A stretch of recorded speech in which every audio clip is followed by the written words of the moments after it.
Kailan kaya magiging patas ang batas sa ating bayan kung ustisya sa Pinas para lang sa mayayamang kapwa natin Pilipino ang sa ating pumapatay kapag mayaman sa Pinas batas ng kanilang kamay. Kailan kaya magiging patas ang batas sa ating bayan kung ustisya sa Pinas para lang sa mayayaman, wag na magbulag-bulagan pag mahirap laging talo, pag wala kang pera sa Pinas hindi ka man nanalo. Sa panahon ngayon marami na mapang abuso ginagamit na tungkulan para mang-abi ng tao, katulad ng isang pulis na di na isip na kumitil ng buhay, walang awanan na maril. Paano mo nagawa yung pagpatay na di na makatao? Harapan mo na binaril yung mag-ina sa ulo. Kung may mali sila hindi sagot ang pagpatay, at wag niyo sanang ilagay ang batas sa inyong kamay. Pulis ka diba? Ikaw ang dapat namin natakbuhan, ikaw ang poprotekta at dapat namin lapitan. Ikaw ang dapat na gumigit na sa kaguluhan, pero dahil sa'yo buong pulis ay nagungisan dalawang buhay ang nawala ng iyong tinitil. Alam mo dapat ang tama sa paggamit ng baril sa ginawa mo.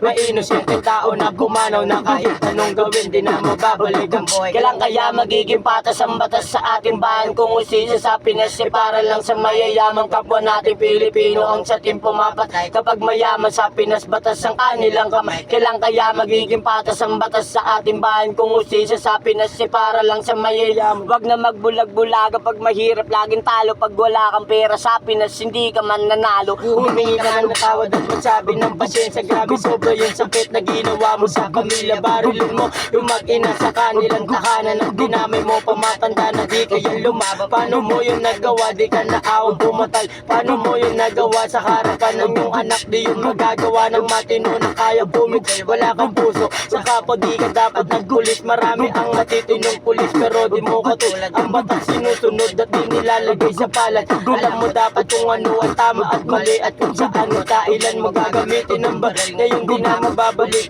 ang buhay na nasayang ibigay. Ang dapat na ustisya sa mga pumanaw at sinitin at dumana ang dugo sa Pilipinas. Maging batas sana ang batas lalo sa mahihirap. Kailan kaya magiging patas ang batas sa ating bayan kung ustisya sa Pinas para lang sa mayayamang kapwa natin Pilipino ang sa ating pumapat kapag mayaman sa Pinas batas ang kanilang kamay. Kailan kaya magiging patas ang batas sa ating bayan kung ustisya sa Pinas para lang sa mayayaman, wag na magbulag-bulagan pag mahirap laging talo, pag wala kang pera sa Pinas hindi ka man nanalo.